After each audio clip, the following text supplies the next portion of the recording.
Recording, and there we go. Good afternoon, everyone. This is Christian Karasevich at CKROKS and my buddy, Mr. Vincent Orlek. Vincent, how can they follow you on Twitter if they have any questions? They can, my name is just at Vincent Orlek, or that hashtag right up here or back there at not a guru, hashtag not a guru. I try to use that and kind of use that for my own personal branding because I hate being called a guru. Very awesome. And by the way, just a quick reminder for everybody watching, this is the Social Chatter podcast. Podcast Blab. Wow. It's the Social Chatter Blab that I run under my business, Social Chefs. So basically, my Twitter handle at CKROKS. Vincent's is at Vincent Orlek. And then the business is at Social Chefs. That's SOCIALCHEFS. Where are you pointing at? I'm pointing at you. See, we're the opposite ways then, I guess. So see, because I'm pointing. It looks like I'm pointing at you, and I'm trying to point at Social Chefs and you. Okay. Very cool. Okay, cool. I thought you were pointing the other way, which was that way. So very cool. Well, we've got a lot of great topics to talk about today. I spend a lot of time each week putting these together, and I really hope everybody watching will find them very useful, very helpful to help them learn what all is going on in social media marketing. And we're going to try, as we've talked about before, to keep these to 45 minutes in length. It may be less, it may be a little bit more, but we're going to work to get that process down because we know how valuable your time is. So let's start off with topic number one today. Topic number one, Instagram force touch ads. Now, I do not have an iPhone 6S or a 6S Plus. I just got mine. Really? Very awesome. I just got it in the mail. That's awesome. So I have to say, I love Force Touch. I mean, I've got it on my watch.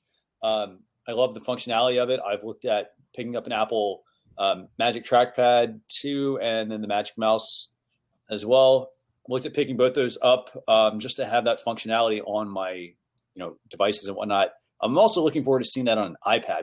But for those of you who don't know about this, basically, Instagram is trying to take advantage of this feature, which I think is actually really a really cool idea. The way that the feature works now is if somebody tries to, for instance, launch Instagram on, say, an Apple device, if they don't have a 6S or a 6S Plus, they basically tap on the icon, and then let's say they want to go post something, they have to, tap around a number of times. So what 3D Force Touch is going to do is, or what is it, 3D Touch, I think, right? So what's going to do basically is you can press down on the icon and you press it. We talked about this before. You press down a little bit on it, it will pop up a menu. So they call it peek and pop. So you press down on the Instagram icon, it pops up a little menu, and then you get a quick access menu to I think 3 items, I think is what they allow. So the way that it works is that's within, for instance, just accessing applications and things like that. It hasn't launched for everybody. But what's really cool about this is Instagram is actually testing this option to let you shop using that functionality. So basically people are able to be within Instagram and take further advantage of the touchscreen feature. Hey, actually, Christian, if you want to take a look, so I just pulled up Instagram and there's an ad in my feed. Yeah. From TeePublic, which I like their comments and stuff. So you can see the ad, and then look at they did a little on the graphic. It says Shop Now, and there's a Shop Now button. Yeah. So for people that haven't seen that yet, and I mean they don't have any. Oh, they did have. Go to website. Okay. I mean, there's a couple things. You can go to the website right off the ad. Yeah. See if I do this. I just press it once. It brings up go to the website. Yeah. Which is different than other Instagram posts, just so you guys know. And this is not something that they really kind of, they haven't really started rolling out, obviously, to anybody. It's really just a feature that's out there for the moment that they're kind of testing. And I personally think it's going to be a really awesome way to use this for e-commerce. Oh, yeah. I mean, think about it like this. The biggest challenge that you face as a business is if you want to go and get somebody to buy something, you have to be very deliberate with where you're directing them to. too many times I've seen business owners, they direct them directly to the homepage. They tell somebody, hey, go check out my product. And they send you to the homepage and expect you to go find the item that you were just looking at. Other times they take you to a product search page or a category page and then expect you to still go find the item. This way, the benefit to this is you will be able to hopefully deep link to an item directly from an Instagram ad, which I think is a great idea for a mobile experience. By the way, just want to give a quick shout out to Mr. Ross Quintana, who just joined us here as well on this episode of Social Chatter. And so, Jesse and Creatives Link. Yeah, definitely. So that's topic number one. So I'm going to put that here in the chat window for everybody.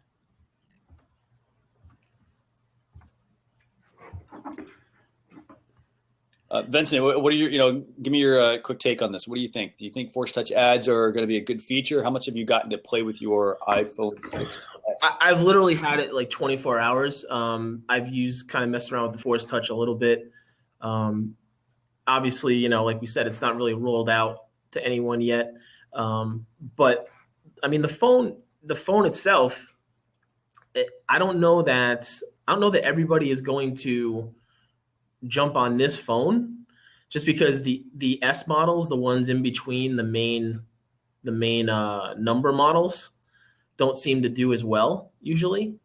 So like the 5S compared to the 5 or compared to the 6, just the 6 itself or the 6 Plus. I mean, I don't know that this feature will be super useful right now until people are buying the phone. Obviously, until people have the phone, that's where the feature comes in. So we'll see. I mean, I think it's smart on their part to start installing, like putting it out there right now, right? Because it's a rollout period essentially, and I don't know what the sales were like on this new iPhone compared to the last ones, or if people are just waiting for the 7 eventually. Yeah. But it's certainly like a rollout. So enough people will get on it, they'll start rolling it out, and they'll be able to fix the bugs and kind of flush it out before the next big iPhone rollout, let's say. And I have to say, I completely agree with you on that because, like I said, I love like Apple products. It's funny. I was going through some stuff the other day and I happened to find a report I had put together like years ago when I was in college, and it happened, I was talking about like, it was a report I did on Apple, which I was actually really, I was just fascinated with like the fact that like, hey, what kind of, my affinity for Apple is kind of, it's been there. And I have to say, I mean, when Force Touch came out, I mean, like, I love that it's on my watch. Mm-hmm. I haven't quite, I tried it on the new laptops and whatnot. I love the feature. And I think that, like, for instance, I was thinking about, hey, let me upgrade my iPad or something, right? And I'm like, well, I don't think this feature's there yet. So I'm holding off, for instance, purchasing because I think I want to have that functionality on all my devices. So I definitely agree with you. I think it's going to take a little bit of rollout. But it is nice to see. I think once people start trying it, they're going to see the value in it. I think a lot of people don't really either know about it or they just, they aren't seeing the value in it yet. Well, yeah, until they start using it. And so it's funny, right? You bring up the watch. So that could be, and probably is, where Instagram is thinking this is headed, where now you'll be able to potentially purchase through your watch, mm-hmm. because it's tied to Apple Pay. It's tied to Apple Pay. You have Apple Pay in your watch, so you could use your watch and find an Instagram, be on Instagram on your watch, and come through an ad and see something you like, impulse buy, and boom, you purchased it all through your watch. Really? Yeah, absolutely. I mean, I think it's all about convenience, and as much as we have gotten. I think everybody's just like super busy nowadays, or everybody says they're super busy. I hate that, by the way. I mean, you're only as busy as you're only as busy as you kind of make yourself. Like you have to. A lot of people say, "Hey, I'm busy," and then you look at what they do, and it's like, well, you're not really that busy. We all have the same. What is it? 1,440 minutes in a 24 hours, 7 days a week, whatever you want to classify it. Mm-hmm. So I think it eventually will be heavily used. I just don't know that it will be right now. But again, now that we're talking about the watch, I want to go back to what I originally said and say that it may have a quicker rollout than I thought because of the watch, the Force Touch feature on the watch. Yeah, absolutely. So I'm looking forward to seeing how all this evolves, because I think that I think it's got a lot of I think there's a lot of opportunity for it. So moving on to topic number 2, by the way, Pinterest visual search pins. Amazing. So you want to talk about these? Amazing. Like, I mean, this is, I think, so basically what it is you'll be able to, when you're in a pin in someone on Pinterest, on the app or the browser, you'll be able to put the little square, position the little square around anything in the picture, pretty much, and be able to tell, to get information about that item. I mean, come on, that's like, that's insane. That's I think that's the type of thing that where, 20 years ago, 30 years ago, when people were like, this internet thing, eventually people will be going on it and finding things, in pictures, and it's like, it sounds so fantastical in a way that it's almost unbelievable. But I mean, we're at that point. It's using some sort. I'm not the technical guy. I'm going to guess here that they're using some sort of like similar to facial recognition type of software or whatever it is to generate that. You would probably know better than I, and I know Ross is probably all over that too. Yeah, it probably is something like that. I actually have to say, this actually has me excited, because it has me thinking about SEO, because oh yeah, like if people are like, what's the whole big thing? Like, hey, you're putting together a blog post, put it, optimize your image, give it a name, give it a title, a description, alt text, put all that information in there, right? But it doesn't, and then you have to write like a description that says, screenshot of this, or example of this, right? Like stuff that's going to describe your image. And I think it's actually would be really neat if you could maybe layer that into SEO, maybe, or even video, as Ross mentioned. Yeah. Layer it in there and say, hey, you know what? When somebody's putting up an image, maybe have an extra, may seem like an extra step, highlight, because that's the way it works, highlight a particular item, and then have a way to like indicate to Google, hey, this is actually what I'm talking about. It's not the broad like topic, that way they kind of know what you're talking about. And Ross and I were talking over here in the chat. We're talking about this functionality might have already been out. I thought there was a feature called Google Goggles where you could scan something. Let me see. I think that's what it was called. I think you could scan. I think it was where you could scan something and it would search for it. Instead of like scanning like a barcode or something like that, you physically scan the item. Like if you're like, hey, I have this picture frame and I want to buy another copy of it. I think that's going to be really, it basically would pull it up, I guess, in search. I tried it a few times. It worked fairly well. I don't recall using it anytime soon, though. But I'm reading what Ross is talking about here. Topical video clip search meets belief. Yep, absolutely. So I think this is going to be a really cool feature. Again, I think it's going to be one of those things that's going to have to catch on a little bit with people to really kind of get them, to really latch onto it. So do you have anything else you want to add to that? No, it has huge potential. By the way, if anybody is watching, we got Ross wants to join here. So we'll bring him on for a couple minutes. Yeah, let him in so you can just talk about it. So. Sure. What's going on, Ross? There he is. Hey, what's up, guys? What's going on? Exhilarating. Crushing it out. There was something else too. There's a bunch of cool stuff that comes out, and then it's too early. It's just in my too early category. And even Google Goggles, like you were talking about, and you might as well throw Google Glass into that because it fell under the same category, which was, it's not how good it is. It's how does it fit in the current environment and mindset of people, because live streaming, same way. Sure. YouTube, we think of YouTube as being big, but in reality, YouTube was way underrated due to the barrier of resistance of production and production quality and the willingness for people to put something out, especially when you talk on the business side, that looked good. People just wouldn't do it because it's like, well, I'm not going to make something good enough, so it's going to look really homemade. So forget about it. Eh? And so, all of a sudden with live streaming, right, that kind of brought that barrier down low, which is igniting, in my opinion, YouTube. Right. And we don't think of YouTube as being something that didn't hit. But in reality, there's portions of it that hit, but there's certain untapped markets for that I think are going to then reemerge. And it's the same thing. All this stuff kind of fits into that category. I remember trying that Google goggles when it first came out. And it was like, you just look at stuff and it's like trying to pick up stuff and, hot linking stuff and doing all this. And it was cool. And I played with it for a minute, but it was kind of glitchy. And then it was like, okay, moving on.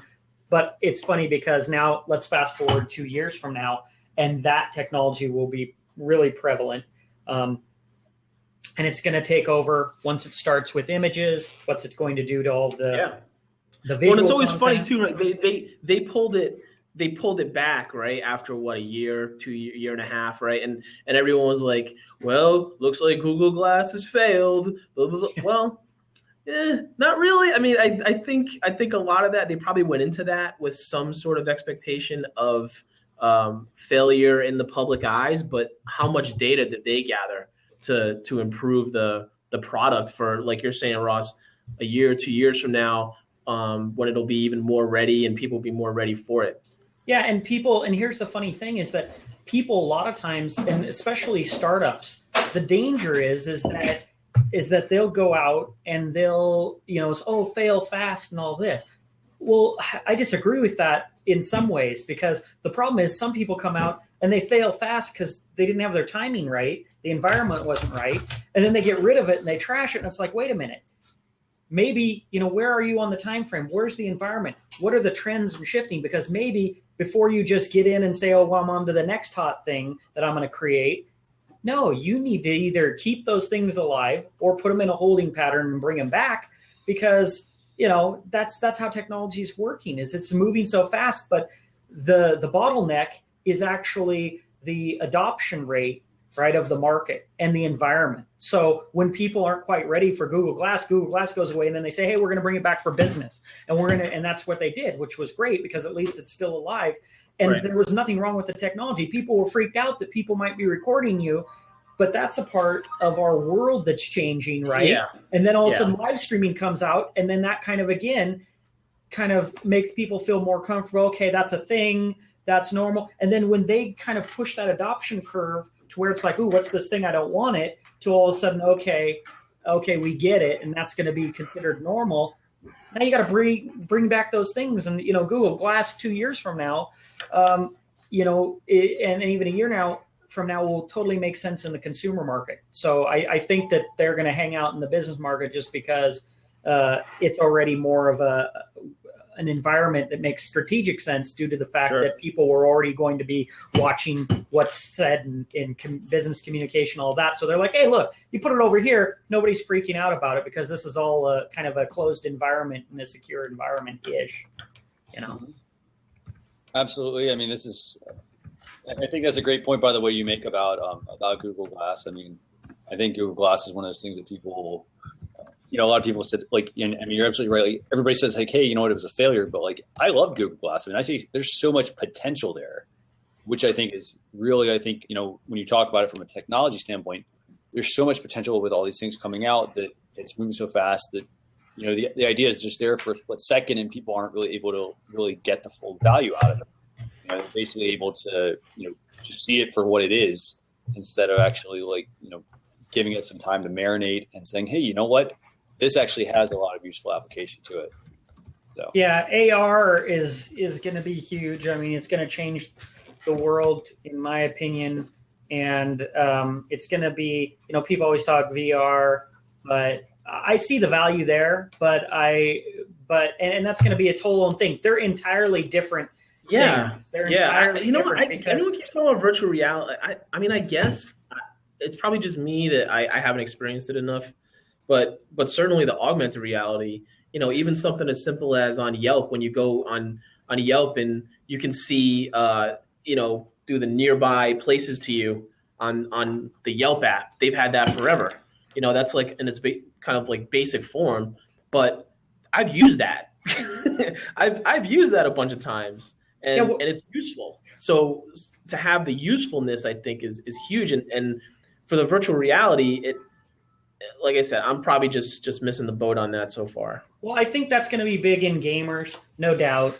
Oh, but sure. The reality is, because if you just look at where these things are going to hit, people are like, oh, this is going to be great. But how much can you really escape from reality for a long period of time? Our society isn't getting slower with more free time. It's getting faster with less attention. So if we look on the alternate side of augmented reality, what you're going to get is you're going to walk into that store. Now let's picture Yelp or something like that, where I can look in a grocery store and I can see product ratings overlaid the products that I'm looking for. Instantly, it could zoom in and show me this is the highest rated batch of cookies right here in front of me. Oh, by the way, here's a comparison of these cookies in 3 other stores. And oh, by the way, here's a social aspect of it where, hey, this is what my friends like. These are the favorite cookies my friends like. All that's going to be overlaid while I'm sitting there shopping. So all of a sudden it's going to change the way we make decisions. So work-wise, people still have to be active and plugged in. And this is what's going to change this will be the next cell phone is augmented reality, because it'll be basically the difference between, do I want life with internet and data, or do I want life unplugged? Right now we think we're plugged in, but we're actually unplugged, because all of the information and all the stuff that we're doing is built into a device, and it's not present. I'm either looking at my device or I'm doing my work. And it's just like the myth of multitasking. I can alternate between the two, but I really can't do them simultaneously. Right. And that's the difference with augmented reality, is it's going to bring that whole internet world into reality and mesh with it. And that's where the big play, I think, is going to be for sure. So you think people are going to be able to create their virtual world, say, okay, let me go to this bakery and pick up some cookies or something. Maybe they'll be able to have an augmented world that they can physically reach around in and get whatever it is. And then, hey, maybe it can somehow be, I don't know, show up on. Put it in a shopping cart online or something. Yeah, they can literally be split screening their life, because what you can do, augmented reality, the real difference for a lot of people, and they don't know the difference, they think it's the same thing. Augmented reality is an transparent overlay, a video overlay, essentially, of the world you're in. So even for gaming, I could sit here and go around my house with aliens dropping in from the roof and shooting them, doing all of that. That's where it becomes interesting. You can go to the park and that becomes a living video game. It's going to create entire industries. Now, the other way is just untune from the whole world and just be in this pretend world. But the difference for business and for every day is that we're working. And so it's those little moments in between that social media have really, look at Facebook. If it wasn't for Facebook, you're not going to talk to that guy you went to school with, 30 years ago that you never talked to. You're going to say, hey, nice picture of your cat, whatever. I'm never going to call him up to tell him that. It's just there for filling in the gaps where it's easy. Now, that's what augmented reality is going to do. And so you could see also a split screen version where I'm in my real world here doing my work, but this portion has a heads up display screen where I'm shopping on Amazon and it's going through, voice commands or whatever I can be like, okay, great. I need that while I'm sitting here listening to our conference, and it's showing up on the side of my screen, just like, multi-screens right now. So it's going to be a big deal, and it's going to change everything. That's the difference is people now who you imagine, oh, what if I didn't have my smartphone, or my mobile? You're like, oh, well, what? I can't be disconnected, right? And it's like, you wouldn't just imagine I'm going to cancel the internet. I don't want to be. It ain't going to happen. That's how augmented reality. It's like, who's walking around without augmented reality? It wouldn't make any sense. Why would I want to do that? And so developing for that is going to be, it's going to be full-time internet, and I think that's going to change business. It can change everything that we do. Very good. Great points, by the way. Great points. So, you all ready to move on to the third topic for today? Next up. Okay, we've got this actually just came out. I think it was this morning, actually, called Twitter Scratch Reels. I don't know if anybody's had a chance to kind of play with these. They're basically, it's right now it only applies to certain animated GIFs, but basically what it is you can go into a video or animated GIF and scrub back and forth within that GIF and make the video do something. The one I saw that you sent over was the surfer, and the guy surfing through the pipe gleaming the cube or whatever you want to call it, right? And he's you can just make him go back and forth, do his thing.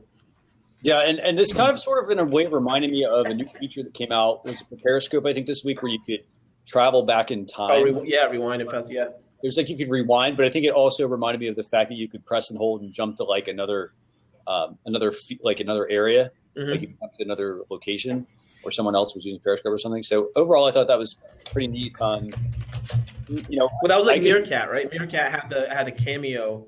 They did that cameo thing feature a few months back, where you could essentially just hand it off to someone else while you're still in your Meerkat feed. They take over your Meerkat feed. Mm-hmm. Yeah. So I mean, overall, I was pretty impressed with this. I mean, I think that it's nice. I actually have to say, it's nice to see that Twitter is starting to really start to roll out a bunch of things. Like they did Moments, and then now they've done this, and I think a couple weeks ago they did some other. Or they did the hearts actually last week. So I really think that this is it's a good step in the right direction. I think they're starting. Hey, can we just like take like a minute real quick, and I want to ask Ross what he thinks of Moments, because I'm curious to get Ross is definitely a Twitter guy, so I'm curious what his opinion is of the Moments. Well, it's hard. It's hard to get on board with Moments a little bit for me. Everybody has, right? We all deal with the adoption curve, and this is the thing, even for people who are fans. And so at first glance, I looked at it and I thought, well, first of all, it's too dumb. It's like you're giving me voice to text 1.0, where it's so bad that it doesn't become useful. And so I feel like the Moments, they're not really relevant. I went in there many times and they're really not relevant to me, because they're also not taking into account how different people use the thing. So here's a great example. There was a tool that it did a personality profile based on analyzing your, I love the GIF, analyzing your Twitter stream, right? Yep. Well, I knew it was going to be wrong for me. Why? Because I curate a bunch of content, and it isn't necessarily because the words resonate. It's not like I'm tweeting out and writing every one of those tweets. And so the problem is these algorithms pull together and clump this stuff, and then they think they know you. And it's just like Facebook. If you say, "Oh, Jesus," and then the next thing you know, "Oh, do you love Jesus?" And maybe that they don't get any context, right? So it's like the Moments. I looked at all the ones and I'm like, none of this is interesting to me. So you added zero value to me, even though you supposedly analyzed what you thought might be important. So I feel like it's one of those things. 2 and 3 iterations later, maybe, but the thing is what I think that they're trying to do, and what they haven't done yet with it, is they're trying to take this fire hose of all of this content in there and bring out the gems to you. But now, I mean, they had things about going in the Himalayas and stuff. I'm like, what is this crap? Like, I don't need any of this stuff here. So it was a waste for me even to click over, because I didn't find anything good. So I think they have a ways to go on that. And the scrubbable GIFs, I think, and I know people go, GIF, I don't know. That's just peanut butter to me, so I'm staying with GIF. I don't know if that solves a problem. I haven't played with it, but I'm like, hey, a GIF already loops.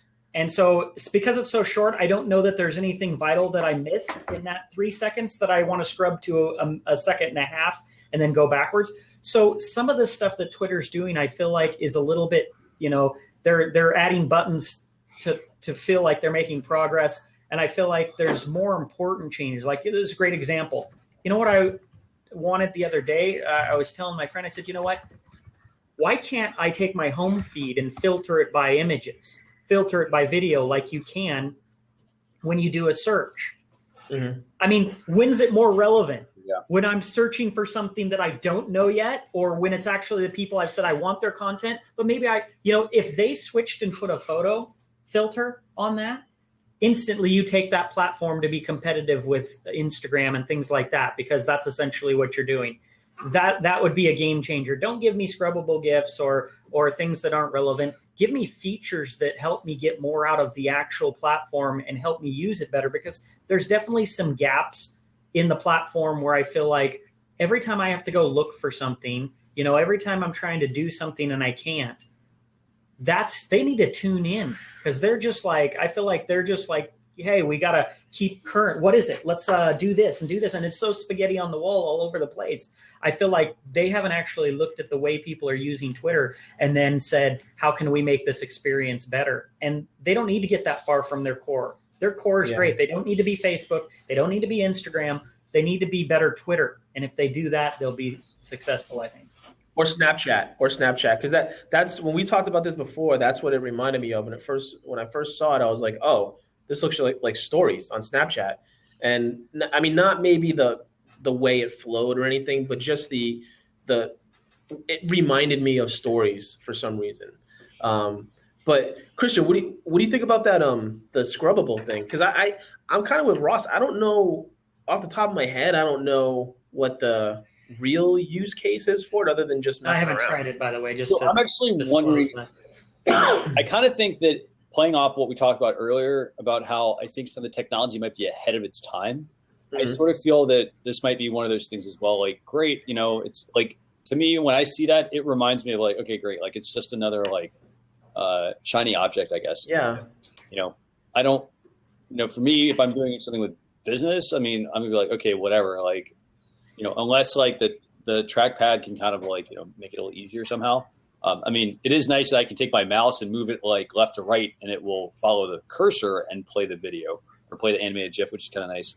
But I think that it's possibly ahead of its time. I mean, I personally would love to see, just like you said, Ross, I'd love to see the ability to sort the Twitter stream by photos, videos, like something that's going to make Twitter more useful than it already is. I mean, right now it's just, you have to create lists. You have to, like most people don't go to search, don't even know how to use Twitter Advanced Search, to go in and do any of this sort of, sorting of content. They don't go in and do that. They just go there and look at their feed or look at their list. So I think there's a lot more pressing issues that they can really look at the old smart list. Remember that when they had, I can't remember who it was, but they, told you and created all these lists for you. It was a third party, but then they went out. I can't remember their name. Yeah. But a great example is this is what it is. Is this, you've given me all this, I've got this content that I've collected. Help me sort it. Help me. Why in the world is there not smart lists? Why isn't there things that instantly can go through my feed for me and show me, hey, I want a tab, make a custom tab for funny posts from all the people I'm following. So I got funny stuff here, just like the old Yahoo, it was like when you set up your account and it was like, do you want news? Do you want sports? Do you want that? Mm-hmm. That's where they've missed it, is that we've got this content, but this content, it's just like Facebook. It's the Facebook kind of problem, which is that you've taken my whole Rolodex and you've pushed it into one stream, when that's not how real life works. Mm-hmm. My work people are at work, and my friends from school, I see them at a certain time, and my wife and kids and all that, that's different. So, and my hobbies, that's different, right? So when you just clump it together, you're forcing me to just dig through this big, massive mess. It's like an episode of Hoarders, right? That's how Twitter is. Twitter is an episode of Hoarders, because you're walking in and stuff's just piled up everywhere, and you're like, oh, well, where was that one thing? I know I have it in here somewhere, but I can't find it. Yeah, that's what they need to do. And I actually don't think Twitter search is actually even that good, because if you try to go find something, it's like you have to know, like, if you want to do a basic thing, let me put in the name of my particular channel that I'm trying to search on, and then let me just put in a basic keyword that I know should be in there. And I don't feel it really necessarily finds the right information. I mean, if I'm looking for like a tweet that already went out, I completely agree with you, though. I mean, like, I think that what's going to probably happen is, if they don't address that, people are going to throw their hands up. I mean, they already are doing this. They're going to throw their hands up and say, hey, this is just too complicated to use. And, when you tell people, hey, you got to go back and do something, like, it's hard enough nowadays to do this. People don't even know how to use Twitter when they're coming out there. They're like, I don't get it. And then you're going to tell them they got to do more? Right. You tell them, hey, go set up a list. Like, I mean, heck, they can barely know how. Most people barely know how to go do the follow. That they have to go follow people. I mean, in addition to just showing. Yeah. Well, especially since now they have people that jumped on because of Periscope. Mm-hmm. That's the only reason they have a Twitter account in a lot of cases, is they don't even use Twitter. They just like, I can speak directly. I know a ton of people, a specific group of people that they jumped on, they originally maybe signed in with email, but now they have a Twitter account because they want to use Periscope and participate that way with it logged in that way. But they don't use Twitter. They don't ever use Twitter.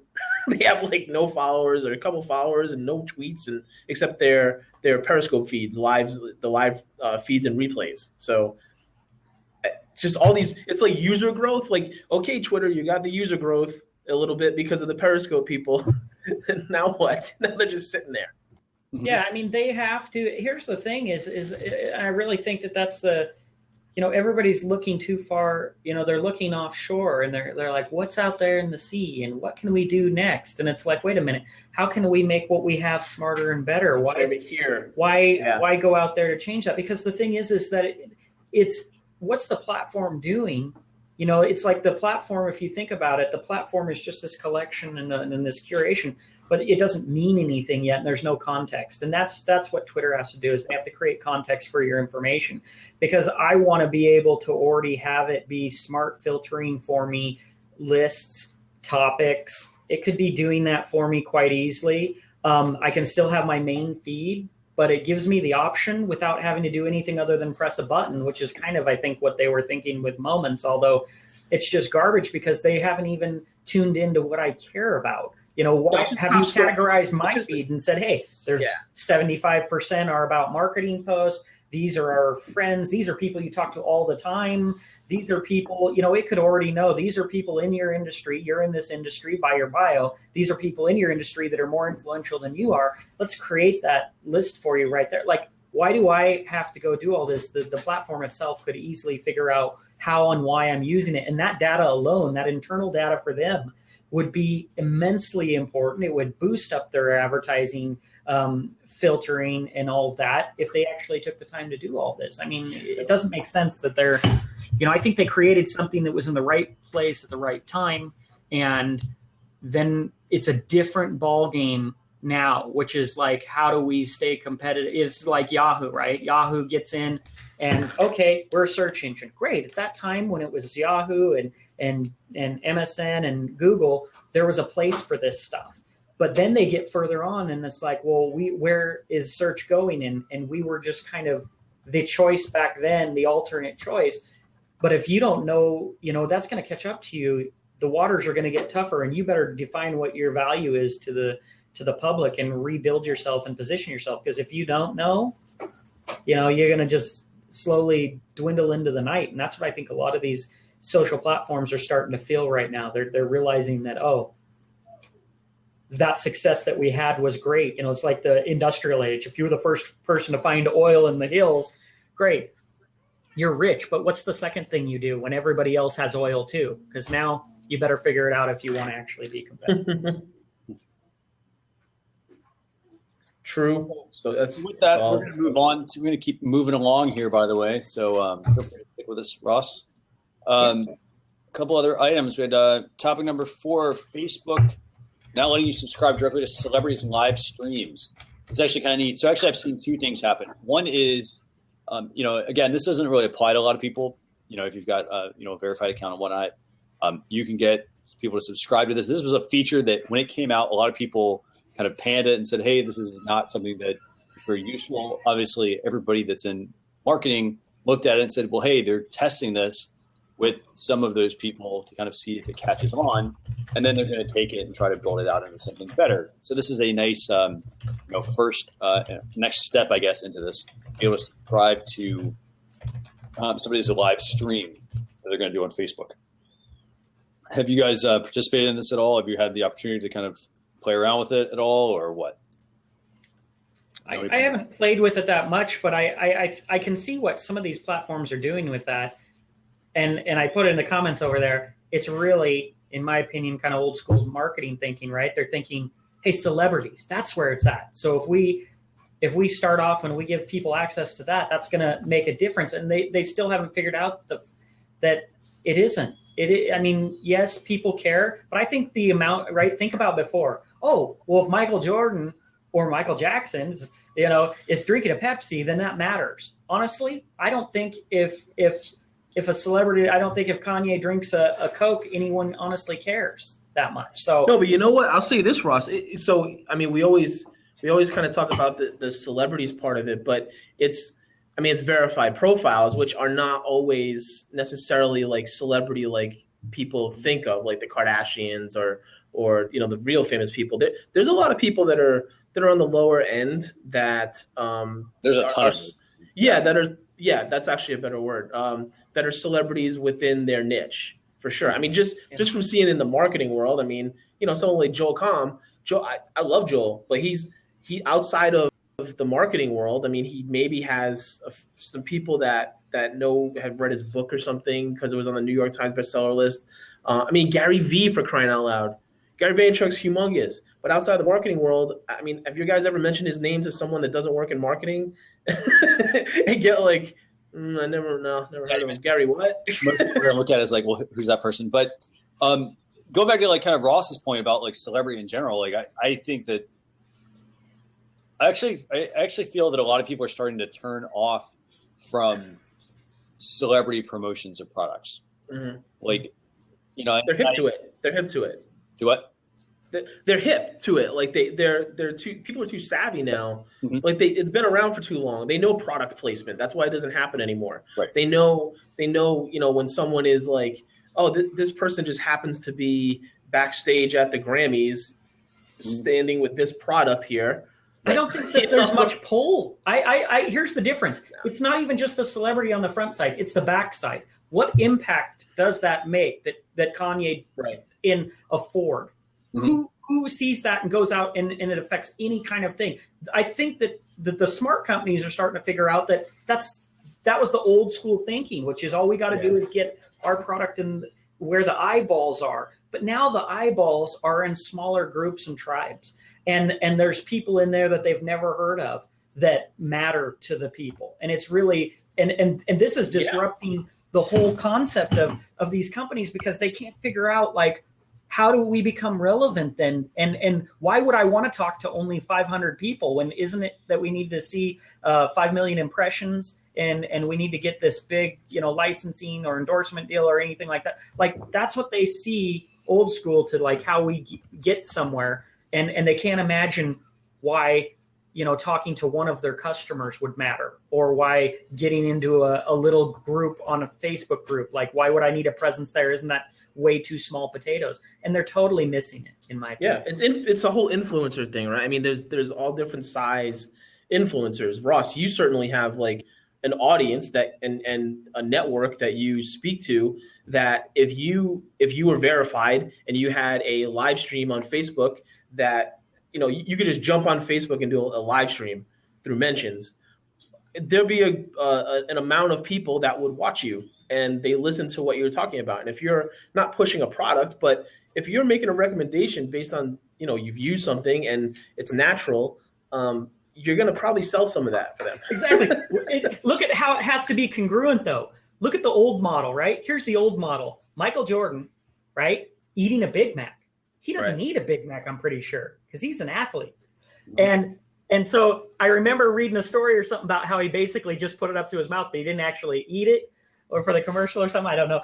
But the thing is that the old school way was like, how do I take someone over here and just associate with our product, even though there's no real connection?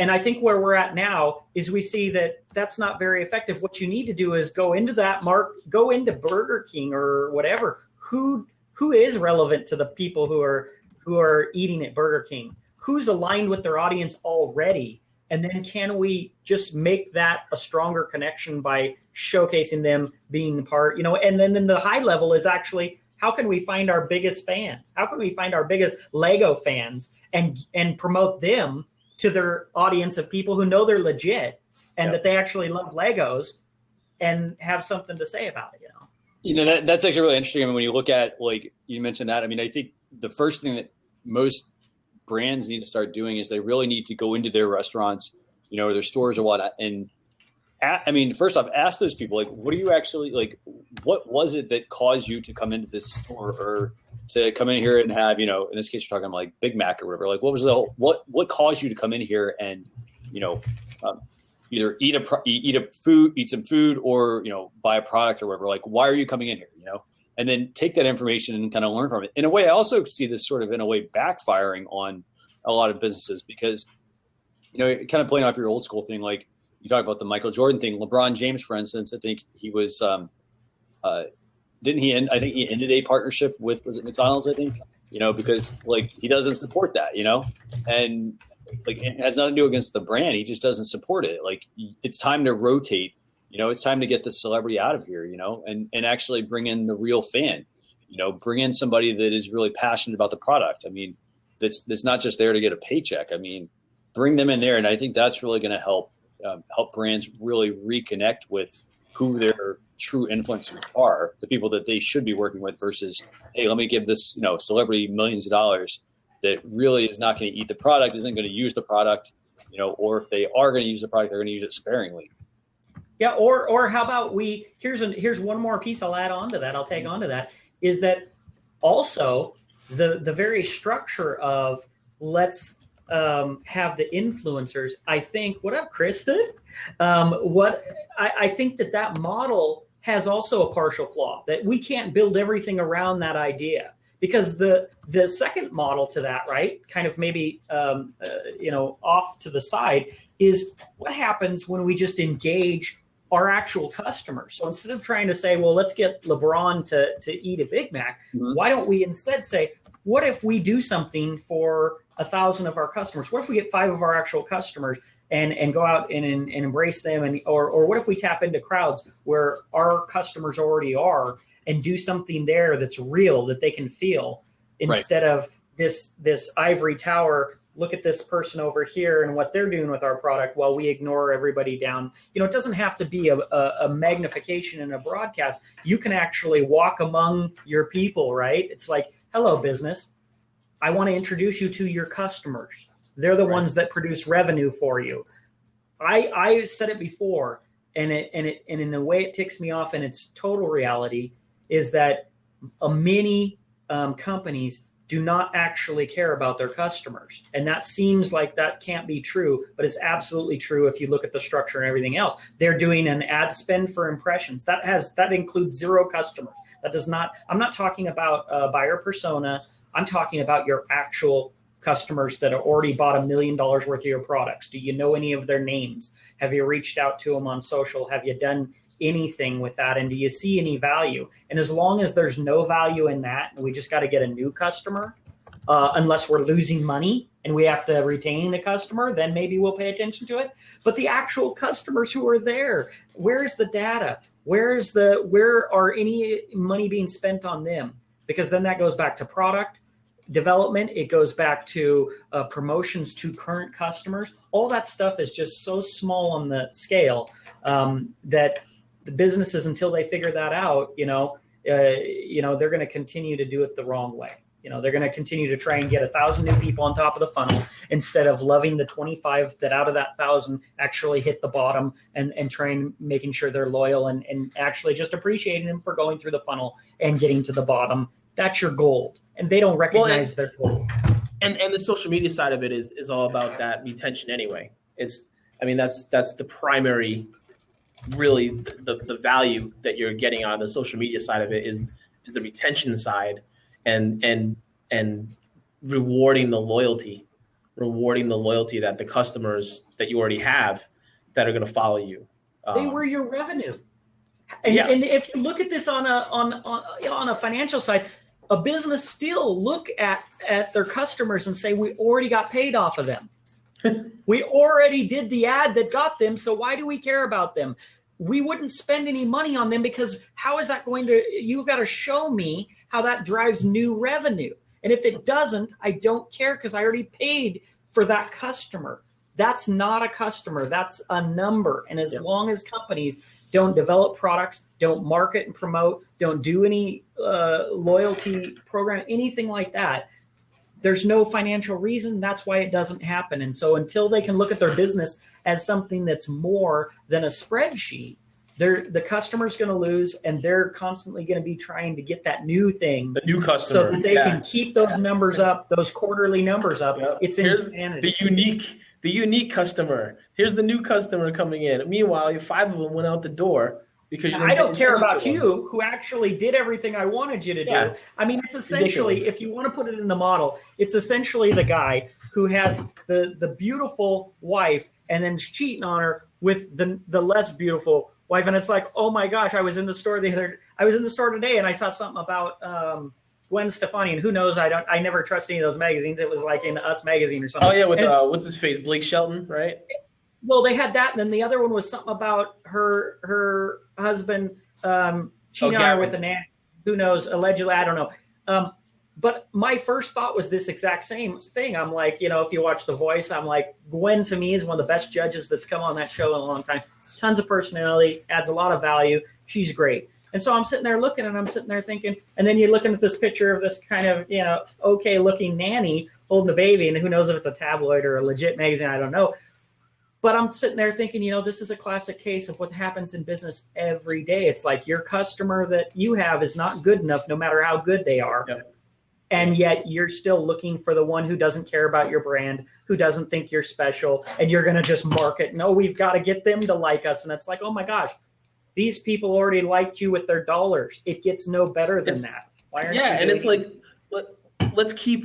It's totally not optimal. Let's keep doing the hard work to get them, and the ones that we already got and did the work on, and now they're here.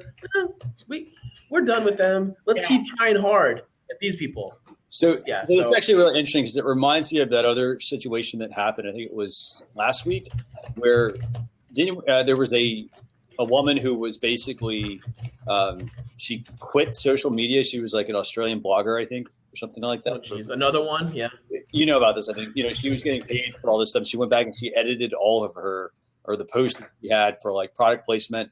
Like, for example, she was, wearing an outfit. She's like, oh, I only wore this, da-da-da-da-da. Like, this doesn't make me want to do, she basically went back against like, all the contracts and whatever, and basically said, hey, I'm done with social media. And now she's trying to do this whole campaign about change. And I find it really interesting because I actually wonder, can all of those people that sent her product and whatnot, can they go back and sue her, for instance? Because, or file a lawsuit against her in some sort, because she's basically exposing the business, and trashing it in a way too. They gave her product, they wanted her to. I wonder if it's one of those things. I wonder if companies to this point had even considered that as a possibility when they're dealing with these like celebrities and influencers, that after they would change their mind at some point and go back and like change things because of the wonders of the internet. They can go back and change or comment on and say, oh yeah, I wore this, but I was just doing it because I was getting paid, or so it just really blatantly come out and say it. But I wonder if any of that is in these deals that they get signed with these people. But there's a very interesting point here to just zoom out and take a look at this ridiculous cycle, is that technically the argument against them suing me would be, though, isn't what you originally designed that I, being somebody who wasn't just a natural fan of your product, would promote your product, right? And so there wasn't a real genuine connection. You paid for a non-genuine connection. So can you actually sue me for it being what it was to begin with, a non-genuine endorsement? It would depend, so this is the funny thing, is like, as long as companies actually were trying to pay somebody to get something from them that was not genuine, how can they then sue them when they find out what it actually always was a non-genuine endorsement? Yeah. And if that's not the case, the flip side of that would be that if I had given you a genuine endorsement, because all it reveals is that you were trying to trick the public into getting something from the public that wasn't real. So it's kind of like, if you're in the process of a crime, a marketing crime, then can you really come back if you got hurt and sue the person, whose house you were breaking into? Well, you can, because you fell down. Nowadays you can. I saw a case like that recently, but it's like so right now, Rush, you have on the LastPass shirt, right? I mean, essentially you're wearing the shirt. You could be considered endorsing them, not that you're getting paid for it. Yeah, but you're a fan. You're endorsing it.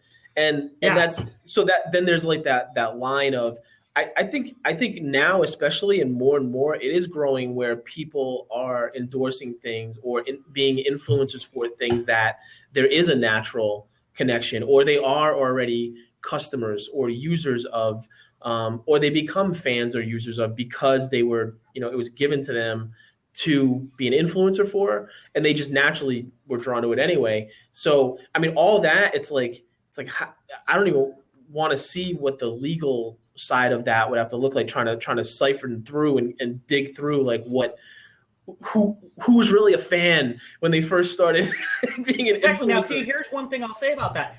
I got the shirt from LastPass because I already loved and used their product. So that's the difference. Exactly. Is that if I look on my computer right now up on Google Chrome, I got a little LastPass button because I like that. And I've tried some other things and I like that. But let's say that tomorrow something else comes out and I say, yeah, or like they sold, and I haven't necessarily seen any negative changes in what they've done. But if there was, and I maybe, wouldn't be as big of a fan. But here's the thing. Isn't that how we know that something's genuine? Isn't it when they come back and say, hey, maybe I changed my mind? Wasn't that actually a real genuine endorsement? Because an endorsement that can change your mind, that's how things happen. Things change opinion. I love Twitter. It's my favorite network easily.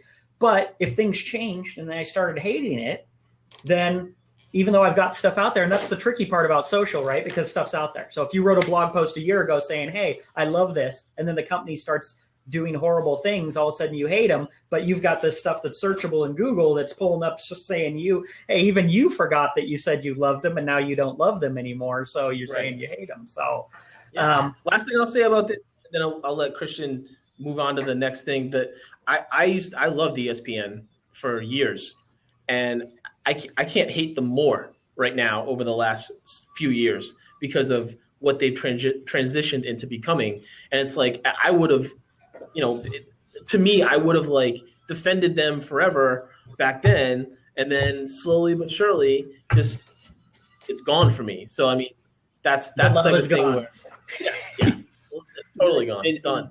That, real quick, Vincent, I mean, like, I love going, like, I used to like going to ESPN, for instance, to look at, like highlights and whatnot, things that I may have missed. And nowadays it's like, okay, hey, like, here's the recap of the game, and there's a video up top, and I go to click play, and it's not a recap. In most cases it's like, oh, hey, it's it's two anchors like on there talking about it. And honestly, I don't really care what the anchors have to say. I want to see the recap. I want to see like the highlights from the the game or whatever. And that's an important piece right there too. Why? Because I think the days of just caring about what other people said, it starts to become a bit selfish. And I think the selfishness of marketing is going to change in this landscape of live streaming and everything. People want to be in the selfie, right? Because we can get selfies with stars now. Now, when could you do that before? You weren't just going up to somebody and saying, hey, let me get a picture of you. They're like, hey, you want to buy a picture of me?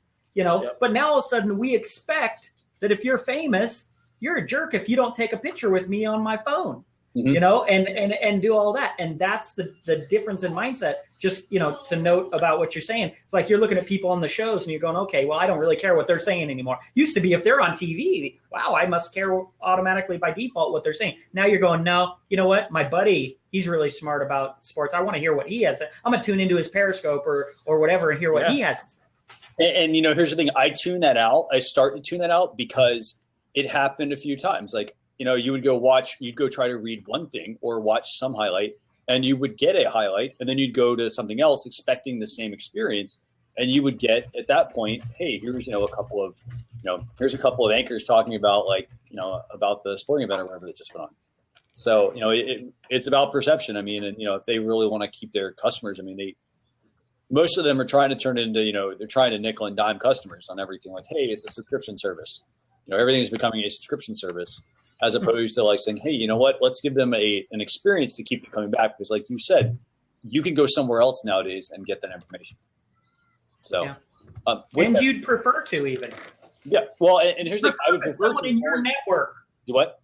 You'd prefer if it was someone in your network who was smart about whatever it is that you're going to always choose them. That's why I said, what are you not going to pick your grandma? Sorry, grandma. you're not an expert in knitting. I'm going to go no, you're going to go to your grandma. Hey, grandma, these are great socks you knitted me. Thank you so much. That's just the way the world works. It has a human element to it that says, if I can get that information quality enough from my friend over someone I don't know, you're always going to pick a friend. Mm-hmm. Absolutely. So with that, I'm going to move to the last topic for today, and then just a couple of tools. This is topic number 5. This is Facebook Messenger magic. And this is a topic that, we'll probably just spend a couple minutes on this, but, Facebook this reminds me right here of basically Google. So I think Google had this functionality a number of years ago with Google Plus, where you could upload a photo and it would automatically recognize people in the photo.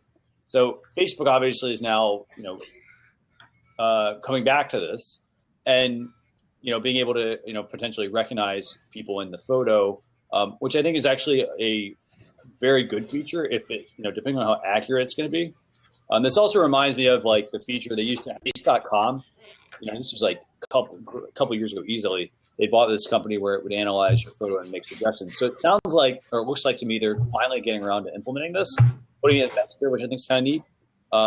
I like the idea of having it automatically recognize faces. What do you guys think? Do you think this will be a privacy issue? What are your concerns? No, I like. From what the article was talking about, and from everything I've seen about it, it's more for. So they did some analysis about what people are taking pictures of, and one of the, obviously selfies, right? But one of the things was their friends, and you've done it, Christian. Ross, you've done it. I know I've done it, where you take a picture of friends or people, other people, your friends, and they want the picture.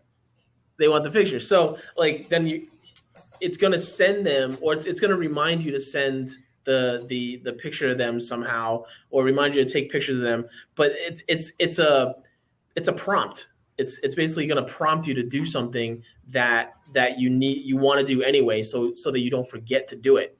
But I think it could have a lot of use. I think it could be very useful. Yeah, I'll say, and I was scanning through the post there. I see both sides of it. There's always the trade-off and the balance, right? There's like, yay.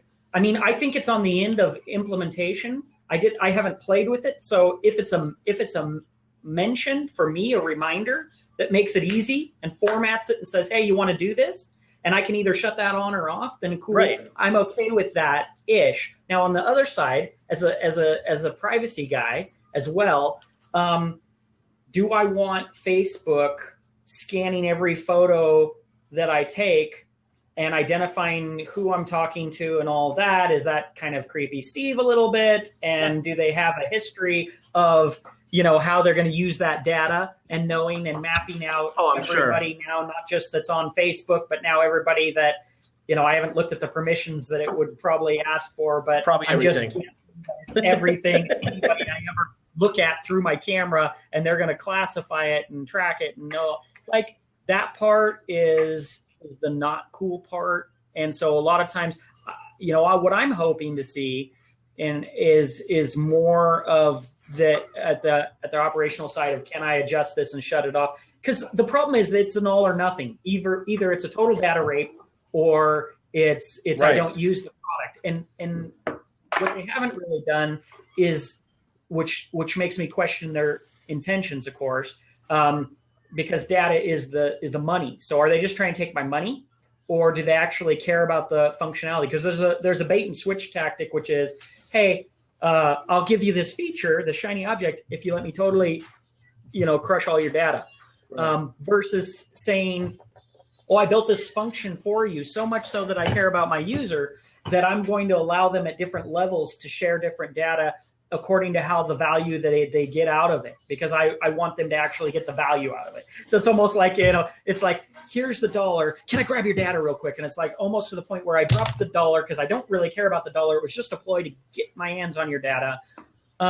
These platforms, especially the big ones, need to be careful about how they do that and make sure that they really are building in a feature-rich project or product, and then allow me to opt in what data I want, and don't just use it to go beyond what I've asked with the value you've given me, to where you're just taking control of my gallery and you're looking at every photo I've ever taken and you're identifying what food I'm eating so that you can sell it to, Kraft. And because you can see that I like, cheese, that's where it becomes invasive, I think. Mm-hmm. Yeah, definitely. So, hey, listen, guys, I gotta jump off. Ross, hang on with Christian here and finish it off. And I gotta get going though. And good show. I'll see you guys next week. Sounds good. All right. Have an awesome day. Ross, let's wrap this up. We'll bring it in for Landon. 3 tools real quick I want to mention to everybody, and then we're going to give you a link to next week's show. So tool number 1, this is a tool called Google Keep. We won't talk much about these, but this tool is basically, it's a rival to Evernote. It's another note-taking app. This one essentially is from Google. I know you can get in and use Google Docs and whatnot, but this is really neat because you can do checklists, you can do photos, you can do audio, you can do all these different things for free. Obviously, you still need a Google Drive account to be able to store and save this sort of stuff. So first tool for this week, if you're looking for a quick note-taking app, I like Google Keep. I like Google products. For the most part, I think they work very well. This is a free app. So that is tool number 1. Have you had a chance to use this one at all? I just played a little bit with it in my journey, and there's the note geeks, right? Who are like Evernoting out at every direction of how they use it. Yeah. And then there's kind of like the once in a while user, I think, of it. And the thing that I like about Google products is the integration. There's going to be a certain element of functionality and cross-platform communication. So, with those, I think they always have an advantage. The question is, will they be committed to the product enough? Because they do so many things and then it goes away and it's like, oh, yeah, why did you get rid of it? Like, why did you not stay committed to it and give me more features? I completely agree with you on that, because I think that, with a lot of these tools, like you've said, I mean, Google has a lot of integration with their other products, which is amazing. That's what people want to see. They want to be able to stay within that family of products. But as you mentioned as well, they've got a lot of things they're working on. If they get too involved in those, they aren't going to be able to then, provide the support that they need to for that product. Yeah, it doesn't make sense to me that they start something really good that has integration, but it's really when it gets to those second and third generations of feature additions, that the product, whereas Evernote, they're not going to stop adding features because that's what the whole thing's built around. And I feel like Google, sometimes they go into a space like that, but they're not as committed because it's not their only thing. And so it's like it comes out of the gate strong, and then you don't see it really grow that much after that. Yeah, they used to have a product. Google had it was a marketing product, and it was pretty neat. It was basically a little online course. I think it was called Google Primer, or maybe Google Prime, I think. And it was I'm trying to remember the name. I can't even find it in search, but it basically was an app that would let you go through almost like a marketing course, which is pretty neat. And I was thinking, this will be cool. They'll add some more lessons. It'll be really good. And then they haven't updated it. I'm like, okay. Like, I was purging my phone the other day, and I'm like, let me get rid of this because I don't use this anymore because it's not supported. Well, and Kristen made a great point over here because she's an Evernote geek, and so she said it's okay. And that is exactly what I described. Mm-hmm. The reason it's only okay compared to someone who's full-time dedicated to that app, like Evernote is, that's their baby. So they're going to keep making it better and refining it faster. And I feel like Google goes into the space, and the worst thing you can do, it's like a craft beer, right? We had to bring it back to beer. The problem with beers is pretty good beers. Average beers, they make up hundreds in the beer aisle, right? Mm-hmm. And it's that you have to sift through all of that to find the really exceptional ones that you want to drink. And it's the same thing, is that you don't want to be okay in the space. Either you have to overtake Evernote and do some things that it's not doing, or do some of the things it's doing better, or don't bother. And I feel like they get in the space and then they stop growing, and the Evernote's going to keep going like that, to where that makes you okay. And no one's going to switch off a top premium product for an okay product. Absolutely. Couldn't agree more with you. So that's a great point, by the way. Kristen, thank you so much for joining. We are really glad to have you on this week's show. What up, JS? So let's see, that was what? Tool number 1. Tool number 2 is LinkedIn Lookup. Now, this is basically it's kind of funny. I thought this was actually an old product. I'd gotten a couple of emails from LinkedIn. I was working on some things. And basically, it's a way to learn about and contact anyone at your company.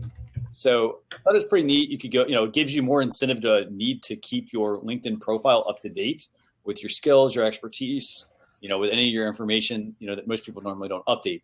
So what are your thoughts? Do you think it's a new product, an old product? It was kind of weird. I found a couple of things and then I found this and I was like, well, that's kind of strange that they're sending me a link to download something that I thought was already available. But I haven't played with it. So on that one, but when you were describing it, I thought, can I already do that? Isn't that just something that I'm already doing? I think it's a question of, do I need another app, I guess, right? For something. Yeah. Like I've got contacts on my phone. I've got a LinkedIn profile. Hey, let me somehow sync all this stuff up. Do I need it? And that's the thing right there is that the space with apps, period, is like there's a lot of this kind of, when I first started using apps, right? I thought, why would I want to just do one thing? And then, because, comparing it to the website, I go to the website, I can do everything. Why do I want to have a dumbed down version? Well, it does make sense. And for some businesses, it actually brought it into focus so that it was an easier user experience to do that one thing, because that's what people really wanted to do anyway. But I think that there is a division of attention.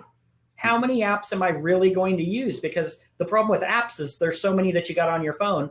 And if they do a single purpose, am I going to go there for just that? Mm-hmm. How much am I going to use it? Or am I going to forget about it? Because if I'm not using it, it goes into that, space that's not even on a screen, or a screen I don't look at.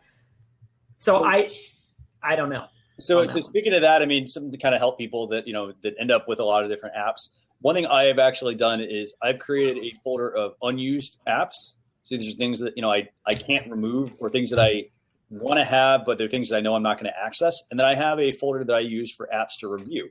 And what I do with that is basically anytime I download a new app, if it's an app I'm not sure I'm going to use yet, or I need to kind of explore it a little bit, I put in that folder. I then spend a little bit of time. I go through it. And I've actually gotten out of the habit of having too many screens. I now have 2 screens of apps on my phone, and that's it. And I have my main ones that are not in folders. Anything else is in a folder, I put it in there if it's stuff that I need to reference every so often. And, honestly, I'm really trying to cut down on the clutter that I have from apps, because, for instance, like the Google app that I mentioned, I got rid of the app because I'm like, hey, it hasn't been updated. I got my use out of it. I don't need it on my device now. I can download it later. So yeah, that's a big thing. Is the adoption is the first aspect, and it goes to this wraps what we've been saying through this whole conversation, right? Is it about that first experience, or is there any ongoing value there? Apps, you download it, and it's just like the way people do when businesses do when they're getting customers. They've downloaded a customer, and then they never go back to that customer and engage with it ever again. And it eventually just clogs up their space, or it gets deleted, which is self-deleting. Customers self-delete themselves if you earn them on the one marketing push and then never did anything to keep them interested or engaged with your brand. And I think that with apps, when you were saying that, I was instantly thinking, I should make an app that just deletes other apps, reminds you to delete other apps. I thought that would be a great app, because it's like, and I was in my mind, I was just, this is how my mind worked, is I was sitting there thinking, do you really need this? Or why, or it could be called, why'd you download this? And then it, like, every day shows you an app that you haven't used in forever and makes you either use this, what was the purpose of why you download this, or delete this, and it seems like the dumbest thing, but in reality, it actually goes to not only kind of the minimalist idea, but more the functionalist's idea, which is saying, if I did this, why do I have it there? It's just like a person in their home. Their phone is like their home, where why do I have this thing in my garage? I'm never going to use it. I saw value in it, but it's not valuable to me. And so I should trade that value in for something that's currently valuable to me. and get rid of it. And that's why I think apps are. And that's actually really interesting. So I'm actually reading a book, and I'm going to, like, I know this is a little bit of a tangent. I know we're talking about everything. Do what? Oh, I said everything is a tangent. Well, so I know we're talking about like tools and whatnot, but so this book is called, I'm just getting the title up here actually. So the book is called The Life-Changing Magic of Tidying Up, the Japanese Art of Decluttering and Organizing. I thought about that book when you were talking. What? I thought about that book when you're talking. It's been mentioned somewhere. So put a link in here for that book real quick. I mean, I'm I think about like a third of the way through it. I have to say, I mean, it definitely makes me think, not just on like tidying up around a house or an office, but I mean, tidying up, for instance, around a phone or around Evernote or things like that, because it's so easy just to dump things into this black hole basically and not go back to it. So I'm really glad you brought that up. And if you haven't checked out that book, I mean, it's a good read so far. I mean, I haven't read it, but I was thinking about that when I was talking because I heard the reference to that concept of the book. Yeah. And I had my little minimalist kind of research period where I was, looking at all these things. And I think it's really holistic in that it can work with technology. It can work with your work, with your relationships, with your things, your tangible things and your intangible things that you look at life and we go through life and we have all this stuff that accumulates around us, on us, in our minds, everything. And it's like, what is this? How do I get value out of it if I'm going to own it? And that's the same thing with information. If I'm going to read it, like if you read an article, did you just share it once? Or did you write a blog post based on that article that offshoots it a little bit and gives your unique view? Like if I'm doing something once, how do I make sure I'm getting the most value out of that at the time that I'm already doing it? I try not to waste. It's really about, being even a mental good citizen mentally and making sure that everything that we do, really produces the most value for us and for others around us. And here's the thing. I think the other thing you also have to look at with all this, and we're going to move on to the last tool because it ties into this LinkedIn thing. But I think the other thing that's important here is that, you can't really look at what you can look at what other people are doing and whatnot. And, but you really kind of have to focus on yourself and say, okay, you know what, like, instead of you just, okay, let me accumulate all this stuff, right? Whether it's apps or notes that you put in Evernote or anything like that, like have a purpose behind every little action that you're doing. Because, I mean, we talked about this a lot, like everybody's getting extremely overwhelmed with new content, new articles to read, new this, new that, new features. And you really need to, look at it, in the context of like, how can it help you? Like, does it serve any value in your life? And if it doesn't, hey, you move on to something else. But, or you find you tweak it to where it does apply to you. And speaking of this absolute last app, and I want to hear what you think about this, because I think this is the 10th app now. And this one is Facebook Notify. I didn't talk much about it during this week's show. Facebook came out with a new app called Facebook Notify. It's another news aggregator.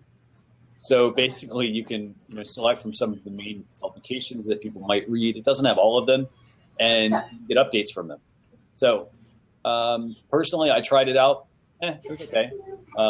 I feel that I'm overwhelmed by news readers.